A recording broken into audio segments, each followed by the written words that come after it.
মহালয়ার সকালে যখন গঙ্গার ঘাটে ঘাটে চেনা ছবি, তখন প্রতিবারের মতো এবারও তর্পণের ছবি ধরা পড়ল লেক কালীবাড়িতে। মন্দিরে পূর্বপুরুষদের উদ্দেশ্যে তর্পণ করলেন অনেকে।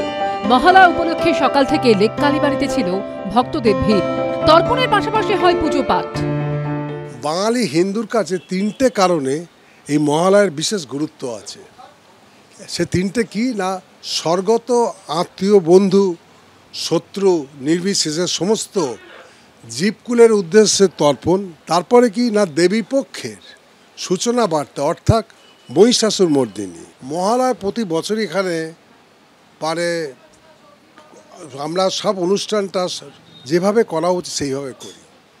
এই ভাদ্র মাসের পূর্ণিমার পরে শুরু হয় যে পিতৃপক্ষ, সেই পিতৃপক্ষের শেষটি দিয়েছে মহালয়। বাঙালি হিন্দুর কাছে তিনটে কারণে এই মহালয়ার বিশেষ গুরুত্ব আছে। সে তিনটে কি না, স্বর্গত আত্মীয় বন্ধু শত্রু নির্বিশেষে সমস্ত জীবকুলের উদ্দেশ্যে তর্পণ, তারপরে কি না দেবী পক্ষের সূচনা বার্তা অর্থাৎ মহিষাসুর মর্দিনী। আর শোনা যায় এই দানবীর কর্ণ এই তিথিতে স্বর্গ থেকে মর্তে এসে পিতৃপুরুষদের উদ্দেশ্যে তর্পণ করার আদেশ পেয়েছিলেন। পুরাণ মতে এই তিথিতে পিতৃলোক পৃথিবীর খুব কাছে চলে আসে। স্বর্গতরা পৃথিবীতে বিচরণ করেন এবং তাই পৃথিবী হয়ে ওঠে মহা আলয়। মহালয় শব্দের আর এক অর্থ হতে পারে মহা আশ্রয় স্বরূপিণী জগৎমাতা দুর্গা, যার চক্ষুদান হয় এই তিথিতে। মহালয়কে শুভ বা মঙ্গলময় করে তোলে কারা না, স্বর্গত তর্পিতদের আশীর্বাদ এবং বিশ্বজননীর করুণার দৃষ্টি মহিষাসুর মর্দিনী।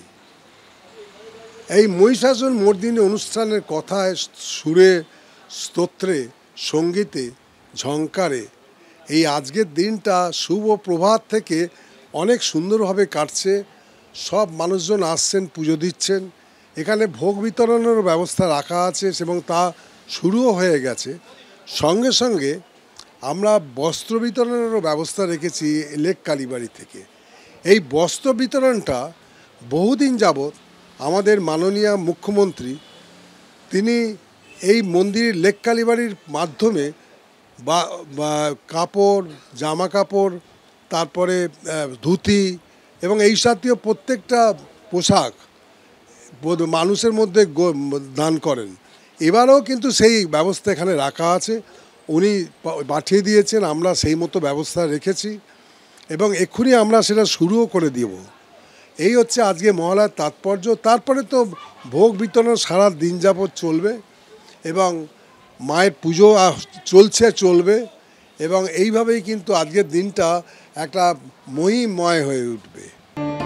এই দিন লেক কালীবাড়িতে বিশেষ ভোগের আয়োজন করা হয়, বিতরণ করা হয় মুখ্যমন্ত্রীর পাঠানো জামা কাপড়।